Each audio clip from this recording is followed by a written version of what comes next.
What did I dream of growing up? Well, I grew up in the Wrigley Field area when Wrigley Field was not the Wrigley Field we know today. Back when I was growing up, Wrigley Field was everyday people.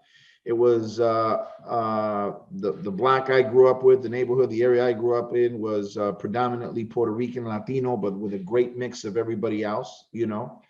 And I went to a school there called Meadow Horse School. From there, moved on into Schurz and Lakeview, but in that whole area there, I grew up around, the same characters that we all have in our neighborhoods, and I've always been drawn to the funny, I grew up around, listening or watching Sanford and Son and Chico and the Man and all of those shows that are no longer around, and found myself referencing those people as kind of like my heroes. I always liked comedy. I always liked everything funny.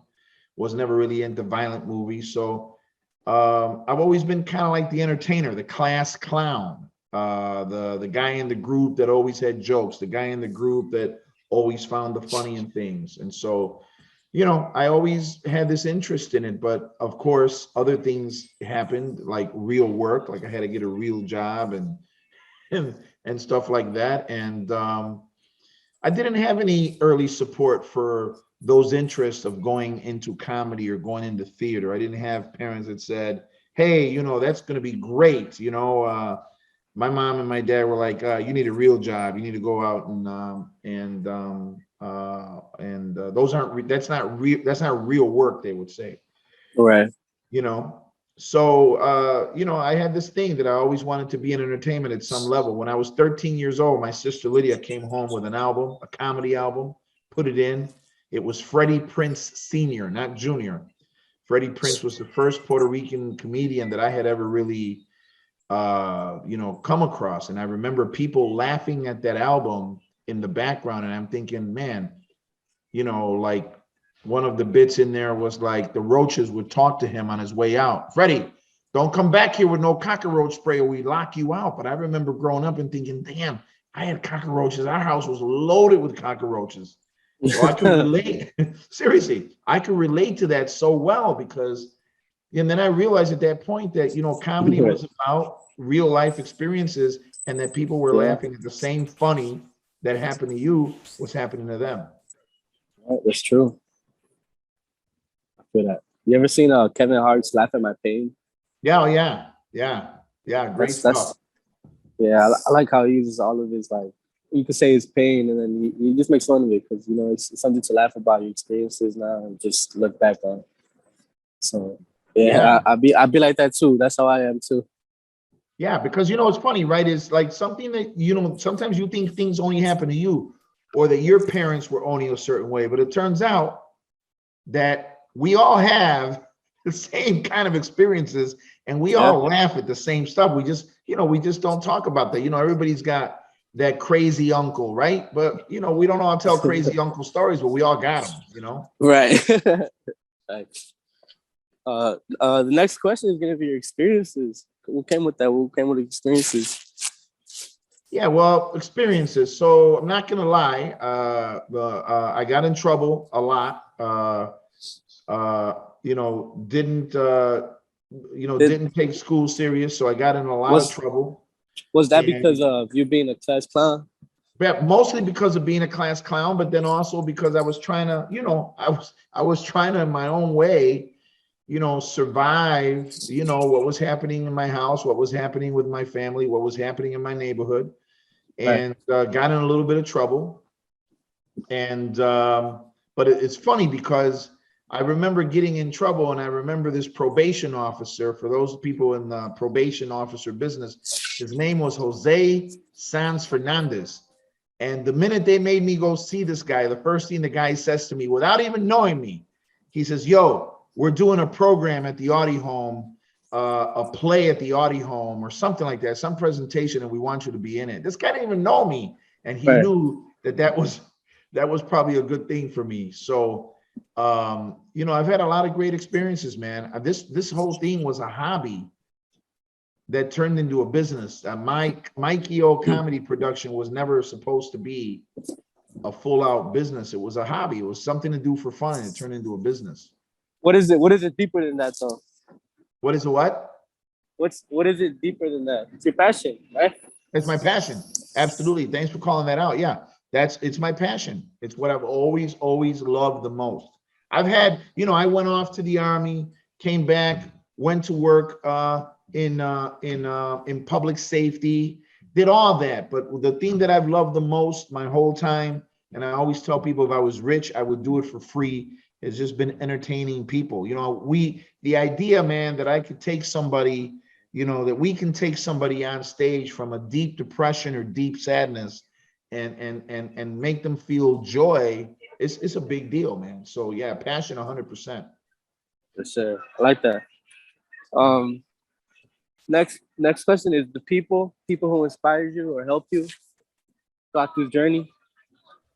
The people who inspired me the most, probably I got to say, and I know this sounds kind of like a standard answer, but probably my mother, because even though my mother didn't understand how to take what I wanted to do seriously, my mother kind of never really, my mother used to laugh at all my jokes. My mother was a comedian herself, not a real comedian, but just a life comedian, Yeah. And so, she laughed at my stuff, man. And she would joke back with me. And, my mother had some crazy great one-liners. And she supported me and was interested, in what I wanted to do. And it didn't take much. So my mother definitely, and then probably every comedian that I just looked up to. I mean, I got the craziest references in life. In other words, what I'm saying is, like, the people that I quote shouldn't be quoted, like Richard Pryor,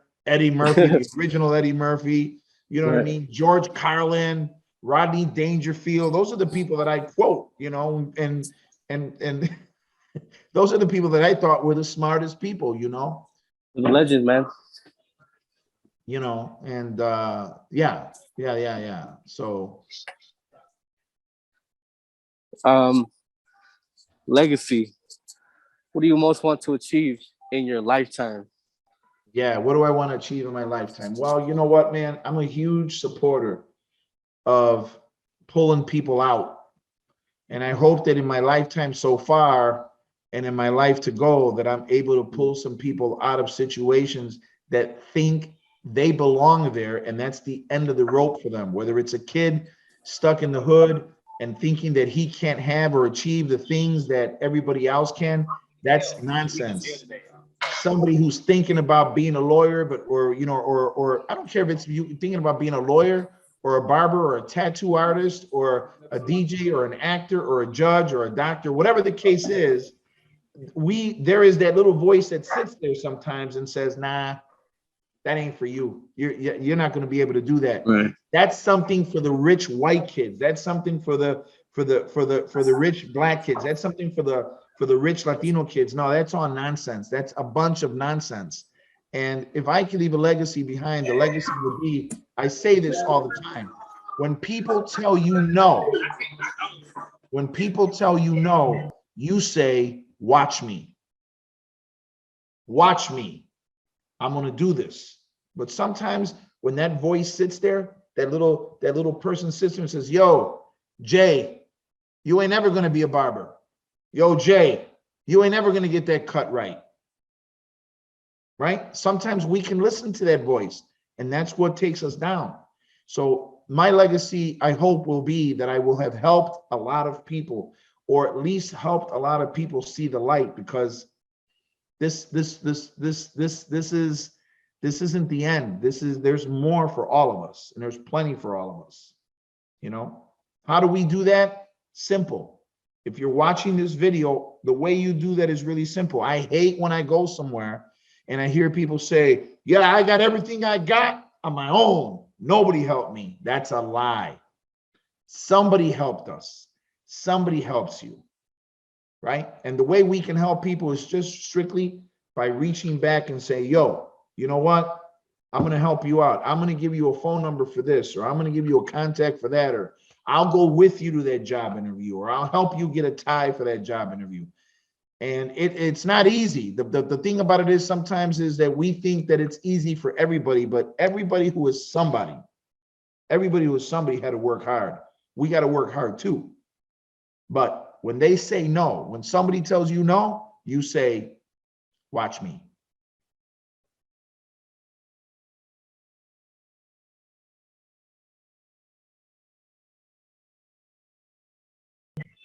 Yo, man, those are inspiring words for me. I'm a little speechless right now. Oh, I'm sorry. Did I get too I crazy? can Did I agree get with too deep? Did the preacher come No, out? this is not.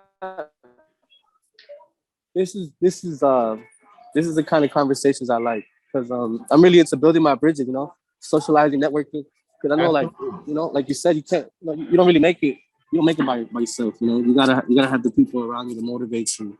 But you don't want to have yes men either, who just agree with everything that you say. You want Yeah, people that's there the to worst. elevate you. You know, Yeah. I love people that can elevate me, keep me going. So yeah, that's why I try to surround myself with people like that. And you know what, Jay, man, the thing with yes men, it's not it's not that there's something wrong with those people. It's that the yes people, you're never going to know where you really stand if everybody agrees with you. I used to have this thing where I would never buy clothes from men. Like I would go into the men's store and I would never buy clothes from men. And the reason is because I would say, yo, how does this shirt look? Oh, that shirt looks dope, bro. That shirt's a nice shirt. Whereas a woman would say, no, don't wear that. You know what I mean? And so I would always have this thing, like I would always, Right. you have to have people around you that are going to want the best for you, Jay. You know what I mean? And you got to surround yourself by those people. So we all have all kinds of friends. I'm going to tell you something. I got friends that have been locked up, and I got friends that have gone on to get their PhDs. I love them all equally. But I know that some friends ain't good for me. Right. Because why? Because not everybody is gonna endorse my journey. You know what I mean? Not everybody is gonna say, yo, Mikey, yo, come here, let me talk to you. You got to stop doing this. You got to stop doing that. They're gonna butter up to me, and those aren't necessarily true words. You got to be honest with people. I like when people say to me, yo, Mikey, what you did on stage the other day, or that show you produced the other day, don't do that again. And we need to we need to be with those people, right? We need to find the people that encourage us, right? And we need to cling on to those people. We need to hang on to those people. Yeah. But Jay, for a minute, let's talk about you, man. For real. Can you hear me okay, Jay? Yeah, we just want to know. Go ahead. Yeah, I want to talk about you. So tell me a little bit about yourself. So you are going to be you are in school to be a barber, is that right? Yeah, I'm in school right now to be a barber. Well, to be honest, this wasn't my plan to go to Barber College. At first, I'm really into music, so I wanted to write college, which is a community college, for 2 years, and then go to Columbia for music engineering. And some stuff just didn't work out for me. So my second favorite hobby is cutting hair. So I decided to apply to Barber College and get myself into that. So I'm not wasting time, but I'm still learning something. And it's been smooth ever since, because over here at Barber College, there's a lot of music heads. So there's producers here, there's artists. So I'm able to just network even more beyond barbering into music, which is my original. And I'm just trying to build myself up, trying to graduate here and get my people myself, busy. I don't want to waste any time right now. Jay, I want to tell you this really quick. I appreciate that you're not about wasting time, but remember, keep your eyes on the prize. If that whole Columbia thing is your goal, well, then what we've already known about you is this. We already know you ain't wasting time. As soon as you're settled into a barbershop, as soon as you're at work, then that should be your next step, right? You know what I mean? I mean, it seems, if this is what you want to do, it's still waiting there for you. It ain't happening now, but it's still there. So keep your eyes on the prize, you know? Yeah, it's Keep your like eyes on the prize. I still try to record. Still try to record every day. Making music, dropping albums. So yeah, I mean, I'm Awesome, just man. gonna keep keeping myself, in check with what I really like. I want to make that work out. Also, I remember that you were talking about being in a play, and something that I do like too is I like acting. So I would love to be like a movie star or something. So that's easy. That's easy. I mean, I get a lot of young people that think, you know what I'm going to do? I'm going to go to college and be an actor. No, you're not. You're going to go to an audition and be an actor. Right. Right? The There's a best bunch way, of people that are trying to act. yeah, You know. but the best way to get started is to start taking workshops. You don't need to go to college. Take a couple of workshops, go to a couple of auditions. You'll know where you stand, because trust me, when you go to an audition and the people who are casting you, they'll tell you straight up. They'll tell you what you need. So that's not far-fetched. Do it. You know, let me know how I can help you. I can definitely walk you in the right direction there. Yeah, man, guidance is very well needed. I love mentors. Keep myself around a lot of mentors too, people that have been through a lot of experiences. But I try to learn off of it too. Yesterday, I hanged out with one of my mentors. He's from Bill too, actually, from Jeremy. And yeah, I just get a lot of inspiration from that dude. So I try to keep myself around those type of people. Awesome. Awesome. So are you at the Barber College now? Yeah, I'm on my break right now. But yeah, Okay. I'm going to Barber College right now. Okay. Awesome, man. Well, you know, it was really, I appreciate you taking the time. I know you're busy. I appreciate you taking the time. It was an honor to be here.